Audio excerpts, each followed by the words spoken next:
আমাদের রাষ্ট্রটা তো চালায় শিক্ষিত শ্রেণীর লোকেরা। শিক্ষিত শ্রেণীর লোকের ভিতরে যখন কেউ মারা যায়, খুন হয়, তখন আমরা সেটা নিয়ে অনেক বেশি বিচলিত। যখন কোনো কৃষক কোথাও খুন হয়ে যায়, সেটা নিয়ে আমরা বিচলিত হই না। রাজশাহী শহরে আজকেই একটা হোটেলে বিশ্ববিদ্যালয়ের একজন ছাত্র এবং ছাত্রীকে খুন করা হয়েছে, এরকম ধরনের মৃতদেহ পাওয়া গেছে একটা হোটেলে। সেটা নিয়ে আমরা অত আলাপ করার সুযোগ পাচ্ছি না। দু একদিন আগে জগন্নাথ বিশ্ববিদ্যালয়ের আইন বিভাগের একজন শিক্ষার্থীকে খুন করা হয়েছে, সেটা নিয়ে আমরা আলাপ করছি না।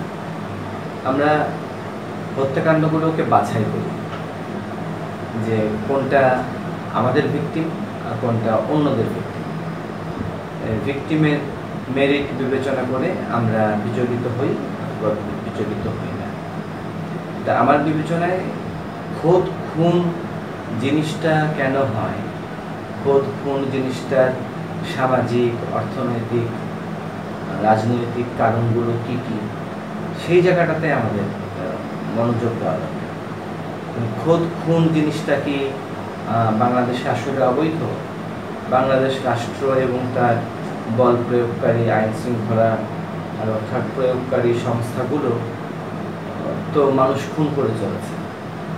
বিচার বহির্ভূত হত্যাকাণ্ড এখানে বিপুল পরিমাণে হচ্ছে। এখানে ক্রস ফায়ার হচ্ছে, মানুষ দিন দুপুরে হাওয়া হয়ে যাচ্ছে, অজস্র মানুষ আপনার হারিয়ে যাচ্ছে, এদের লাশ কোথাও পাওয়া যাচ্ছে, কোথাও পাওয়া যাচ্ছে না। সারা বাংলাদেশে 365 দিনই কোথাও না কোথাও খুন হচ্ছে। এই যাবতীয় খুন নিয়ে আমরা সার্বিকভাবে ভাবতে রাজি না। যখন কোনো বিশ্ববিদ্যালয়ের শিক্ষক খুন হচ্ছেন বা কোনো লেখক খুন হচ্ছেন, তখন আমরা বিচলিত হচ্ছি এবং তখন আমরা আগের থেকেই উত্তর ঠিক করে রেখেছি যে এটা জঙ্গিদের কাজ। কিন্তু এরকম পুলিশ, সরকারি কর্তৃপক্ষ, মিডিয়া এবং এমনকি সাধারণ মানুষ, তারা সবাই মিলে যখন একটা মুখস্থ পূর্ব অনুমান আগে থেকে ঠিক করে রেখে আলাপ শুরু করেন, তখন আমরা খোদ খুন যে একটা বিপজ্জনক জিনিস কিনা সেটা নিয়ে আর আলাপ করার সুযোগ পাই না। আমাদের এখন খোদ খুন নিয়ে আলাপ করা দরকার। বিচার করলে, বিচারের সংস্কৃতি দাঁড় করাতে পারলে খুন বন্ধ হয়। মার্কিন যুক্তরাষ্ট্রের বিচার ব্যবস্থা আমাদের মতো খারাপ না, অত্যন্ত ভালো। সেই বিচার ব্যবস্থাধীন দেশেও প্রচুর খুন হয়, পৃথিবীর অনেক দেশের চাইতেই বেশি খুন হয়, বেশি রেপ হয়, কালোদের উপরে অত্যাচার অনেক বেশি চলে। অথচ মার্কিন যুক্তরাষ্ট্রে জেলখানা পৃথিবীর মধ্যে সবচাইতে বেশি। তার মানে অনেক জেলখানা, অনেক বিচার, অনেক পুলিশ, অনেক আইন আদালত দিয়ে খুন ঠেকানো যায় না। প্রকৃতপক্ষে খুন বর্তমান পৃথিবীতে রাষ্ট্র কাঠামোগুলোর ভিতরে সবচাইতে বড় খুনি প্রতিষ্ঠান হচ্ছে রাষ্ট্র। সে আইনগত বিচারের মধ্য দিয়েও খুন করে, সে তার আইন বহির্ভূতভাবে তার নিজস্ব বিভিন্ন এজেন্সি ব্যবহার করেও খুন করে। বাংলাদেশে তথাকথিত গায়েবী আমরা চিনি না, শুধু কর্মকর্তাদের মুখে শুনি, এরকম জঙ্গিদের হাতে খুন হয়েছেন গত 40 বছরে কতজন? আর বাংলাদেশ রাষ্ট্রের বন্দুকধারী বাহিনীগুলোর হাতে তারা কখনো স্বীকার করেন, কখনো স্বীকার করেন না, এরকম কত মানুষ খুন হয়েছে। রাষ্ট্রের হাতে খুনের তালিকা অনেক বেশি। এই অতি সম্প্রতি যে যুগ গেল, কাল যাচ্ছে, সেখানে গত আওয়ামী লীগের এই যে 5ই জানুয়ারির ভোটারবিহীন যে নির্বাচন, সেই নির্বাচনকে ঠেকানো না ঠেকানো নিয়ে প্রচুর মানুষ সরকারি বাহিনীর হাতে খুন হয়েছে। আবার যারা পেট্রোল বোমা মেরেছেন, যারা নানান ধরনের এই বোমাবাজি করেছেন, তাদের হাতেও অনেক মানুষ খুন হয়েছে। এখন বোমাবাজি কারা করছেন, পেট্রোল বোমা কারা মারছেন, চাপাতি দিয়ে কারা খুন করছেন, এগুলো মানুষের সামনে তুলে ধরার দায়িত্ব সরকার। সরকার সেটা যদি না করেন, তাহলে বুঝতে হবে যে সেটা না করার মধ্যে সরকারের কিছু উপকার নিহিত আছে। সুতরাং এটা খুব পরিষ্কার যে খুন খারাপি এগুলো কারা করে, এগুলো কোনো না কোনো রকমের শক্তিশালী পাওয়ারফুল লোকজন, গ্রুপ, প্রতিষ্ঠান, তারাই খুন খারাপিগুলো করে, যে কোনো রকমেরই হোক। এই যে বিভিন্ন রকমের powerful groups, institutions, agencies, government or non government, এই সংস্থাগুলো, প্রতিষ্ঠানগুলো যে খুন করে চলেছেন, সেইটা নিয়ে কিন্তু আমরা মাথা ঘামাচ্ছি না, আমরা শুধুমাত্র জঙ্গিদের দিকে তাকাচ্ছি। এখন কে জঙ্গি, কে সরকারের এজেন্সি, কে কাকে খুন করলো, কে কাকে ভাড়া করে খুন করালো, না কি করালো না করালো, এগুলো নিয়ে তো আমাদের কাছে কোনো তথ্য নেই, এবং কোনো খুন সম্পর্কেই আমাদের কাছে সরকারি প্রতিষ্ঠানগুলোর পক্ষ থেকে, আইন বিচার পুলিশের পক্ষ থেকে সুনির্দিষ্টভাবে গ্রহণযোগ্য তথ্য সহ, প্রমাণ সহ, দলিল নথি সহ কোনো রকমের কোনো পরিষ্কার ধারণা আমাদেরকে দেওয়া হয়নি, এবং এ ব্যাপারে সরকারের সংস্থাগুলোর কোনো রকমের আন্তরিক আগ্রহ আমরা দেখিনি। ঘটনা ঘটার চোখের পলকেই তারা পূর্ব অনুমান মাথায় রেখে কথাবার্তা বলা শুরু করে, যেহেতু এটা ঘাড়ে কোপ মারা হয়েছে, সুতরাং এটা মনে হয় অমুক অমুক গোষ্ঠীর কাজ। এখন ঘাড়ে খুন করে, ঘাড়ে কোপ মেরে মানুষকে খুন করলে সেটা যদি জঙ্গিদের কাজ বলে ধরে নিতে হয়, তাহলে এই সুযোগে অনেক রকমের লোকজনই ঘাড়ে খুন করে, ঘাড়ে কোপ মেরে খুন করে পার পেয়ে যাবেন, এটা জঙ্গিদের ঘাড়ে গিয়ে পড়বে। সেই জঙ্গিরা কারা, কোথায় বাস করেন, সেগুলো যে আমরা খুব ভালো জানি তাও না।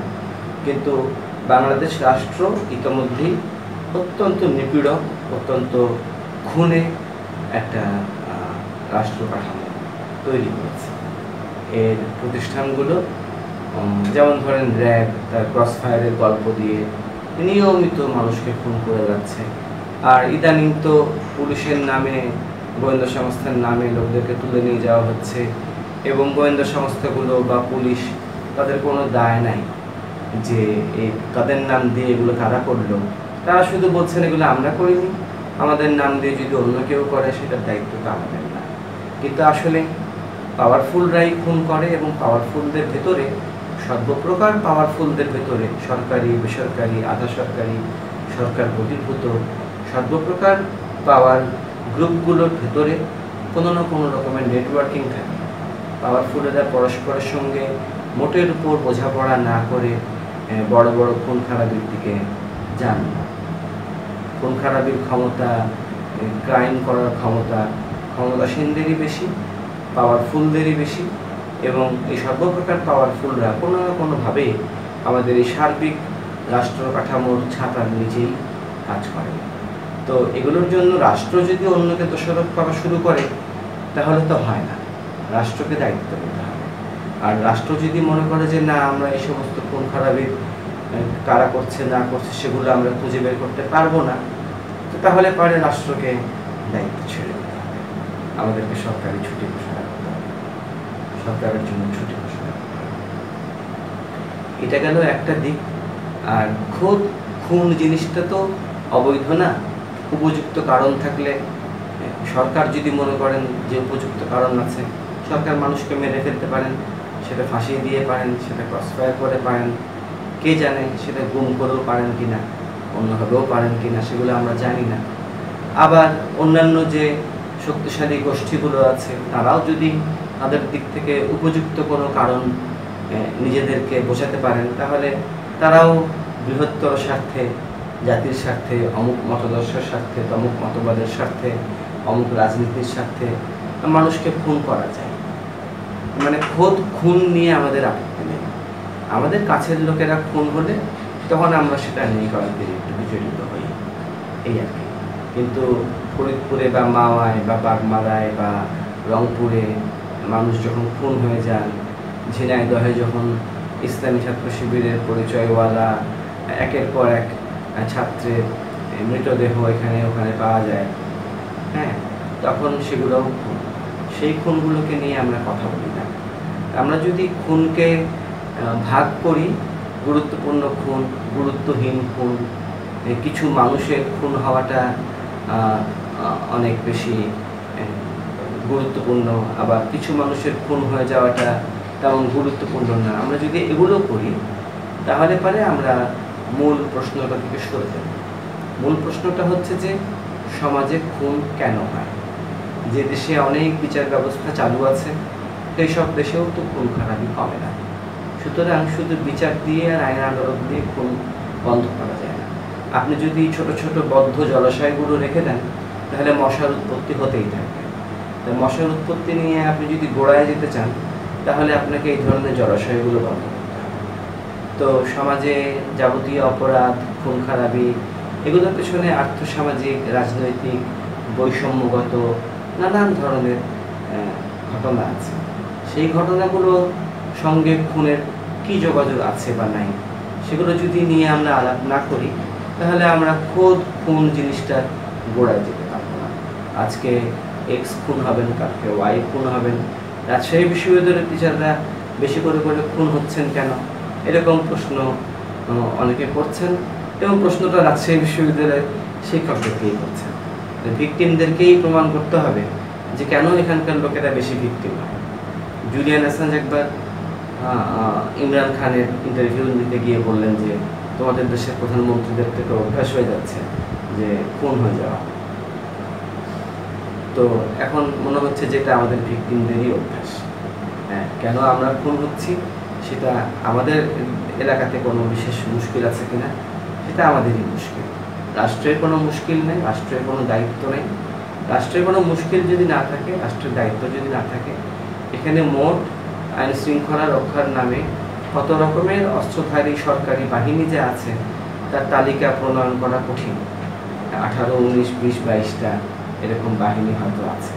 এত বাহিনী, এত অস্ত্র, এত ট্রেনিং, এত কিছুর পরেও, এত র্যাব, এত ডিবি, এত চিতা, এত কোবরা, এত কিছু থাকার পরেও খুন হতেই থাকবে। আর সরকার বা এই ধরনের সংস্থাগুলো বলবেন যে এখানে আমাদের খুব তেমন কিছু করার নেই, বা করার থাকলে তারা কি করলেন না করলেন, কি পেলেন না পেলেন সেগুলো আমরা কোনোদিন জানতে পারবো না।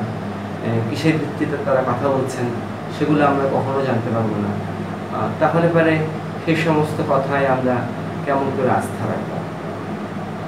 বিকল্প থাকে যে যারা খুন হচ্ছেন তাদের কমিউনিটি, তাদের সমাজের মানুষেরা যদি নিজেরা তদন্ত করতে নামেন, হ্যাঁ, অকুত ভয় হয়ে, তাহলে পরে একটা আশা দেয়।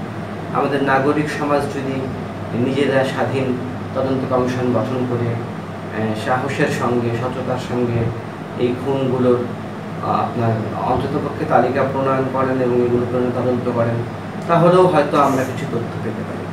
কিন্তু এগুলো করা অনেক বেশি বিপজ্জনক এবং এগুলো যারা করতে যাবেন তারাও ক্ষমতাওয়ালা মানুষজনের, বিভিন্ন রকমের ক্ষমতাওয়ালা মানুষজনের রোষানলে কোপানলে পড়বেন এবং জনসাধারণের মধ্যে একটা ধারণা জন্মে গেছে যে সরকার এবং তার এজেন্সিগুলো এবং গায়েবী প্রতিষ্ঠান হিসেবে জঙ্গিরা আপনার এগুলো করে যাবে এবং সরকারের সেখানে কোনো কিছু করার থাকবে না।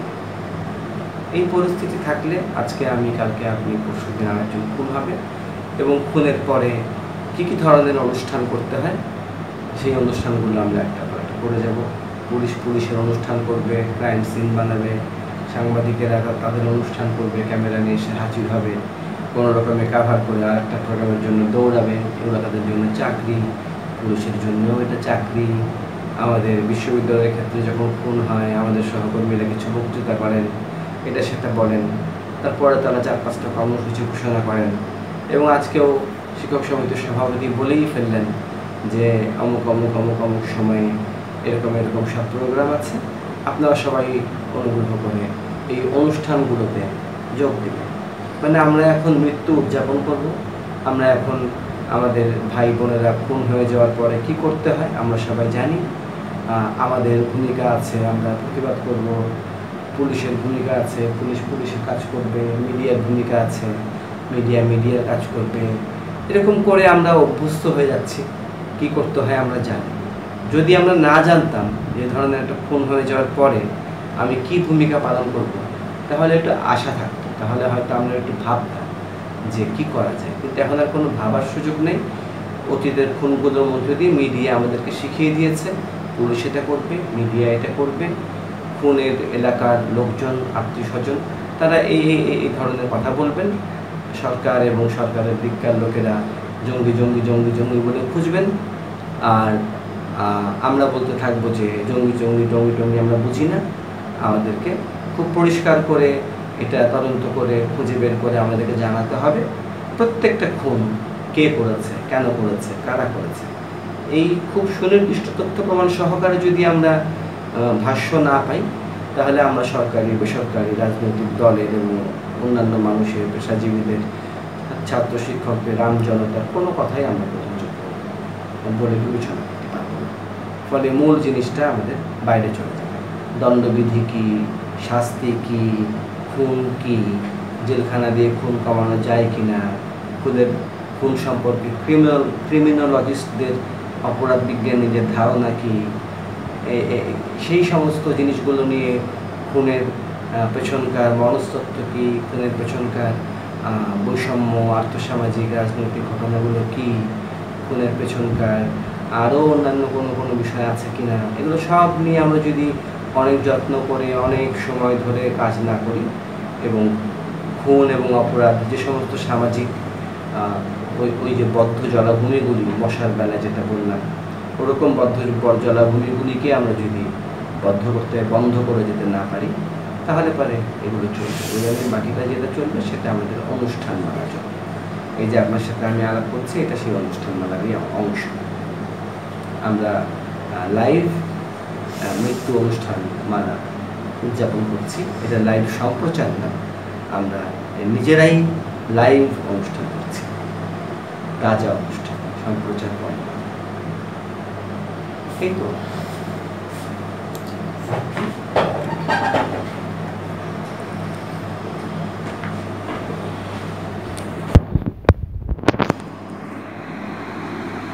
এটা